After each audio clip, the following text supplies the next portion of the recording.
Sa una, sa uyab pa mi ni Joan. Malipayon kaayo ko eh. Pero karon nga nimbiya na siya nako. Dili na ko kasabot sa akong kaugalingon.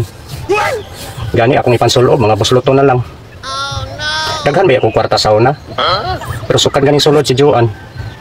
Nahurot ang akong mga kwarta. Kung sa iyang pangayoon, akong ihatag.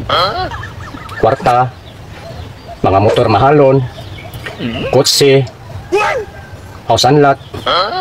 Ibuhat yun ako ang tanan. Pero, iyaragyapon kong gibiyaan. Kabalo ka lang kaday, Joan, sa akong gibati karon. Luoy na kayo ko. Nagantos ko sa kamingaw. Wag yun mo na. Yun sa takapagbuhi sa unang panahon. Karon, nawala na ka. Pero minala kong mag-inusara. Unta Joan, may numduman nimo. Ang tanang nahatag na ko nimo. Hintai mo na lang untay uli. Halos kadadlaw wala na ko ikaon. Maguna-una ko nimo. Naunsa mo sa taon ka Joan oy. Igo ra man nimo giurot ang akong katigayunan.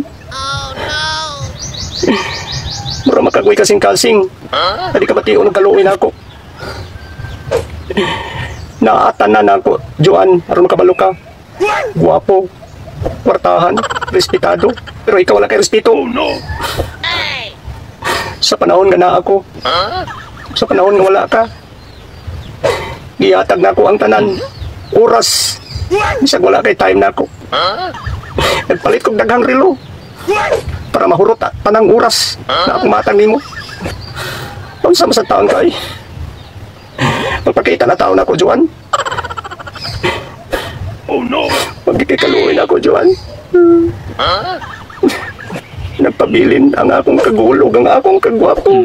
Ang mga luwa, ang aming agas sa akong luwa kamata. Oh no! Nga nag-antos sa kamingaw, nga maguna-una ako nimo. Huwag ikaw mura lang kagwa.